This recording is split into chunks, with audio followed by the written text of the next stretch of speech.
اللہ کے نبی نے ارشاد فرمایا کہ لیلۃ البرات 15 شعبان کی رات یہ بڑی اہم رات ہے. اس رات کے اندر ہر اولاد آدم سے پیدا ہونے والے کا نام بھی لکھ لیا جاتا ہے اور اس رات کے اندر ہر مرنے والے کا نام بھی لکھ لیا جاتا ہے. جس نے دنیا میں آنا ہو اس کا بھی نام لکھا جاتا ہے کہ وہ سال آئے گا، اور جس نے دنیا کو چھوڑ کے آخرت کی طرف جانا ہو، قبر کی طرف جانا ہو، موت سے ہم کنار ہونا ہو، جس نے مرنا ہو، اس کا نام بھی اسی اہم رات کے اندر جس کو لیلۃ البرات کہتے ہیں وہ لکھ لیا جاتا ہے، وہ نوٹ جو ہے وہ کر لیا جاتا ہے. اور میرے آقا فرماتے اسی رات کے اندر، نصف شعبان کی رات کے اندر بندوں کے اعمال اللہ کی بارگاہ کی طرف لے جائے جاتے ہیں.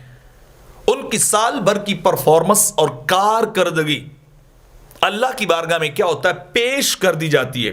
اللہ کے سامنے جو لے جائی جاتی ہے کہ یہ بندے نے اچھا کیا اور یہ برا کیا ہے. اور میرے آقا فرماتے ہیں کہ اسی رات کے اندر بندوں کا رزق بھی نازل کیا جاتا ہے. ان سال بھر کا وہ فیصلہ کر دی جاتا ہے کہ اس بندے کو اس سال کے اندر کیا دینا ہے، کتنا دینا ہے، کیسے دینا ہے، کہاں کہاں سے دینا ہے.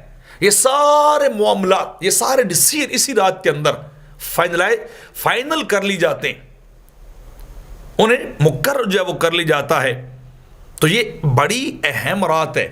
اس رات کو کبھی بھی سو کے نہیں گزارنا چاہیے، اللہ سے مانگنا چاہیے، طلب کرنا چاہیے. جب وہ خود دینے پہ مائل ہوتا ہے، خود دینے پہ تیار ہوتا ہے، تو پھر بندوں کو بھی ضرور مانگنا چاہیے. کیا پتہ موت آ جائے، کیا پتہ کوئی رزق کی بندش آ جائے، تو اللہ سے دعا مانگیں تو ہو سکتا ہے اللہ اس دعا اور اس طلب کے صدقے سے وہ رزق میں آسانیاں کر دے. ہو سکتا ہے اعمال لے جائے جائیں، برائی والے ہوں، اللہ سے بخشش مانگے تو وہ اعمال اللہ ان سیئات کو، برے اعمال کو اچھے اعمال میں تبدیل کر دے.